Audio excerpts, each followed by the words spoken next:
Voy a hablar de una entidad que es muy frecuente y poco comprendida en lo que es el ámbito de la cardiología intervencionista y lo que es la cardiología clínica. Si me ayudan con la computadora sería un éxito. Vamos a hablar en esta tarde acerca de lo que es la persistencia del foramen oval permeable, una entidad muy discutida y que a pesar de que ha pasado un buen tiempo de múltiples estudios, discusiones de qué hacer, no logramos ponernos de acuerdo con respecto a cuál es la decisión correcta. Recordar que el foramen oval permeable es una entidad que presenta una prevalencia de un 25% en lo que es la población general y que 1 de cada 4 pacientes va a presentar un foramen oval permeable. O sea que 1 de cada 4 de los que estamos aquí podemos tener un foramen oval permeable y no saber que lo tenemos.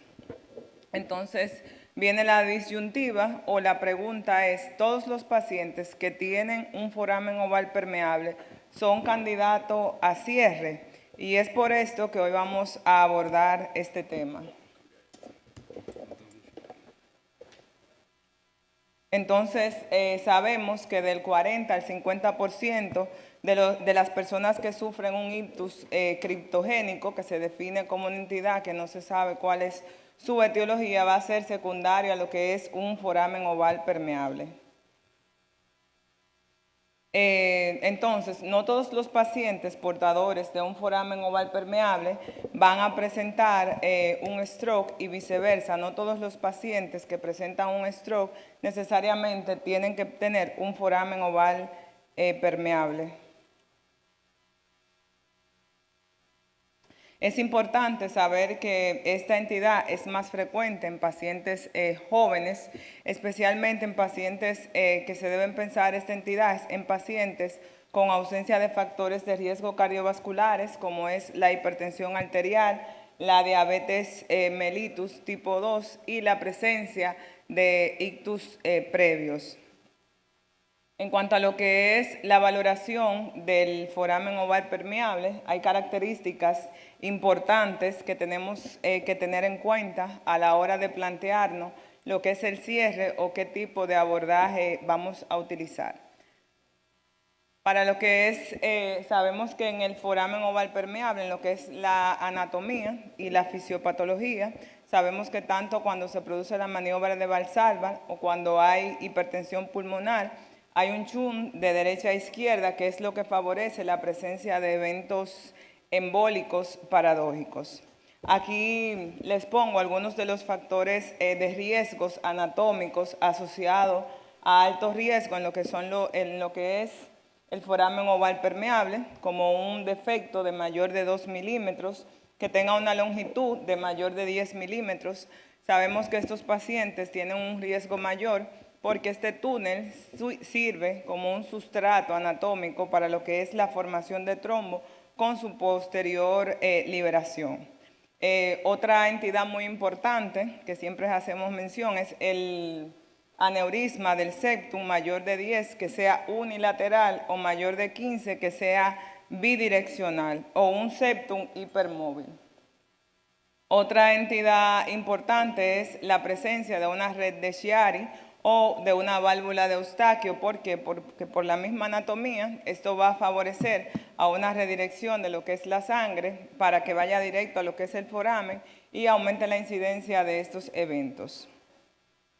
Que haya la presencia de un shunt severo tras la inyección de solución salina, que este se clasifica como severo cuando hay el paso de más de 20 burbujas o que haya un ángulo menor de 10 grados entre lo que es la vena cava inferior y el flap del foramen. Aquí vemos algunas imágenes de piezas anatómicas con diferentes tipos de foramen. En la primera imagen vemos un foramen pequeño. En la imagen del medio vemos lo que es un foramen mediano y largo, tomando como la estructura, cómo entra a través del defecto. Y allá vemos cuando se toma con la pinza la hiperlasitud de esa pieza anatómica, que es lo que correspondería a lo que es el aneurisma del foramen. Entonces, a través del tiempo, se han ido estandarizando o asociando de forma directa, sin mucha evidencia, por ejemplo, lo que son las migrañas, que antes se pensaban que era 100% dependiente de lo que es el FOP. Hemos visto que se han hecho muchos metaanálisis donde se ha demostrado que no necesariamente está relacionado con el foramen, aunque hay algunos estudios que sí ha demostrado la frecuencia, pero no la desaparición de las migrañas en estos pacientes. Otro síndrome es el síndrome de disnea, la platicnea ortodesoxia, el síndrome de descompresión y las embolias sistémicas. Voy a hacer énfasis en lo que es el síndrome de descompresión o en los pacientes que son buzos. Sabemos que estos pacientes tienen un riesgo aumentado 5 veces mayores de la población general de padecer lo que es un foramen oval permeable. Sin embargo, en estos pacientes no está estandarizado el estudio rutinario de buscarle un foramen oval permeable. O sea, que el hecho que a la consulta vaya un buzo no tenemos por qué necesariamente hacer el screening de foramen oval permeable. Sí se ha visto que pacientes que hacen una descompresión adecuada no hay por qué buscarlo, pero los que no la hacen de forma adecuada sí hay que investigarlo. Y estos son pacientes que presentan migrañas sin causas explicables, que tienen otros factores de riesgo cardiovasculares o que han presentado algún evento cardiovascular. En pacientes que presenten el foramen oval, que hayan hecho algún evento, se ha recomendado su cierre. Hay un estudio, un registro observacional que se realizó en el 2020, el DIVE, con 800 buceadores, donde sí se vio que disminuyó la incidencia de estos eventos en esta población. Sin embargo, se han planteado estrategias conservadoras, como que hagan la actividad con menor frecuencia y que sea con menor profundidad, en caso de que no se lo quieran cerrar. Otra entidad importante en la que se ha planteado y sí se ha demostrado una mejoría clínica es en el síndrome de platicnea ortodesoxia, que es una disnea o una hipoxemia postural, donde hay un chum que va desde la cava inferior hacia la aurícula izquierda, y esto está asociado a lo que es la bipedestación. Es una entidad de baja prevalencia y el diagnóstico se hace por ecocardiograma para lo que es la caracterización del chum postural y también lo que es la medición de la saturación de oxígeno en las diferentes posiciones. En estos pacientes sí se ha visto una reducción de lo que es la clínica y la presentación de los síntomas cuando se ha cerrado el defecto. Entonces, dentro de las manifestaciones neurológicas tenemos la migraña con aura. Sabemos que los pacientes con foramen oval permeable tienen una mayor presencia de la misma, y esta se asocia en ocasiones a un chum de mayor tamaño. Aquí vemos algunos ensayos clínicos que se han realizado, como el PRIMA, el MIS y el PRIMIUM. Los mismos no han demostrado que se haya curado lo que es la migraña asociada al cierre de foramen oval permeable. En el PRIMIUM sí se vio que hubo una diferencia en lo que fue los pacientes que se cerraron el foramen oval permeable y la frecuencia con la que apareció, pero no la intensidad, no llegando esto al 50% del endpoint del estudio. Tanto la Sociedad Americana de Neurología como la Sociedad Americana de Cardiología no recomiendan el uso rutinario de lo que es el cierre de foramen oval permeable como cura a la migraña. Entonces es importante saber que cuando llega un paciente con un evento neurológico hay que hacer una correcta caracterización y estratificación del mismo con pruebas complementarias, como es el Holter para descartar arritmias tipo fibrilación auricular, los Doppler, carotidio y vertebral, transcraneal, teniendo en cuenta que el 30% de los ictus isquémicos son secundarios a lo que es un foramen oval permeable. Aquí vemos algunos mecanismos por lo que puede aparecer el stroke en estos pacientes. Algo muy importante son las características del ictus. No todos los pacientes que lleguen con algún hallazgo a nivel de lo que es la tomografía o la resonancia magnética cardíaca son candidatos a lo que es el cierre de foramen oval permeable.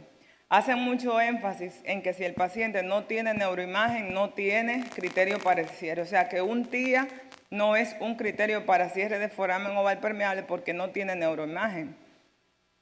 Entonces, sabemos que en estos pacientes el ictus puede ser multiterritorial o en forma de cuña córtico-subcortical.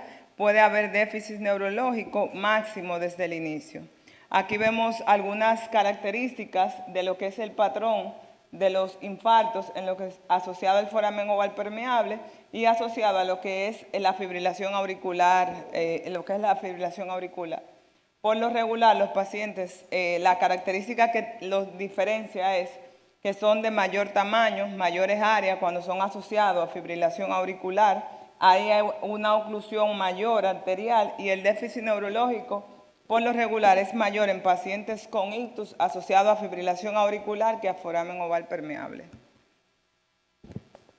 Entonces, hay que hacer exclusión de otras causas embolígenas en estos pacientes para no adjudicar todos los foramen oval permeable en jóvenes, todos los eventos isquémicos a un foramen oval permeable en pacientes jóvenes. Cuando analizamos la evidencia científica del cierre de foramen oval permeable, vemos una evolución muy clara en el tiempo. Inicialmente los estudios generaban un poco de incertidumbre, pero con la llegada de estudios randomizados modernos se han establecido una forma consistente de que el cierre sí reduce de forma significativa el riesgo de ictus en pacientes correctamente seleccionados. Últimamente se presentó una revisión en vida real a los 20 años, donde sí se vio que hubo una reducción de eventos embólicos en estos pacientes posterior a su cierre. Entonces, importante recordar los scores que tenemos para lo que es la valoración del cierre de foramen oval permeable, como el ROP score. Recordar que estos pacientes a mayor puntuación tienen menor riesgo de presentar accidente cerebrovascular asociado a factores de riesgo cardiovasculares, pero sí tienen mayor frecuencia de presentar lo que es un foramen oval permeable y un ictus asociado al mismo.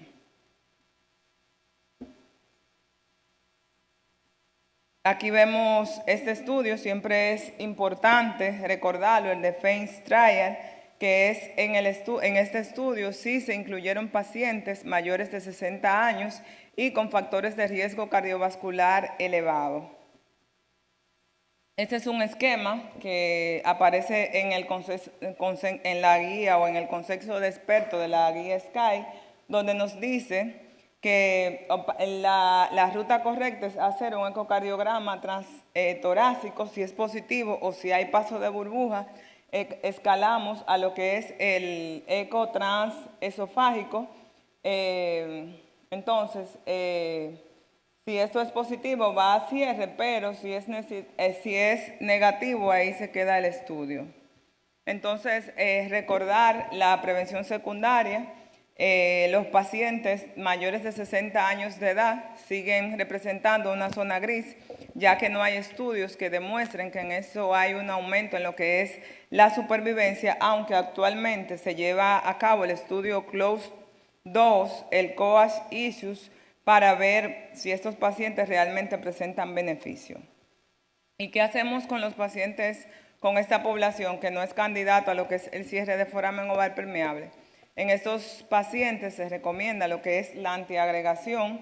Se ha demostrado que la anticoagulación no es superior a la antiagregación en esta población, ya que muchas veces aumenta más el riesgo de sangrado que disminuir lo que es los eventos trombóticos. Claro está, hay una población que se va a beneficiar de los anticoagulantes, como son pacientes con tromboembolismo pulmonar, fibrilación auricular y válvulas protésicas. Luego del cierre de lo que es el foramen oval permeable, se recomienda su seguimiento al primer mes y al sexto mes con un ecocardiograma control luego del primer mes al sexto mes y al año, con fines de darle seguimiento con Holter. Esto es con fines de descartar fibrilación de novo asociada a lo que es la colocación del dispositivo, dar seguimiento si han aparecido sangrados. Es importante una población de pacientes en los que presentan ictus recurrentes, en los que se ha descartado el cierre de foramen oval permeable. Entonces, en estos pacientes sí ya deberíamos plantearnos cerrar lo que es el defecto. Entonces, dentro de las conclusiones, recordar que el 40% de los ictus son criptogénicos, que hay que seguir el manejo según las evidencias científicas, que son las que nos marcan las pautas de qué paciente sí y qué paciente no. Es muy importante lo que es la individualización del paciente y su condición clínica, y recordar que no todos los pacientes portadores de un foramen oval permeable van a presentar un stroke. Entonces, esto es un caso clínico de una femenina de 45 años de edad con un foramen oval permeable que presentó varios eventos a repetición. Se le hizo un Doppler carotídeo y vertebral donde no se vio evidencia de enfermedad carotídea, se valoró por hematología, mapa negativo, Holter negativo, un electro en ritmo sinusal normal. Y esta paciente, aquí podemos ver lo que hablábamos de los criterios de alto riesgo, como es la hiperlaxitud o un septum hipermóvil, donde acompaña el foramen oval permeable aquí.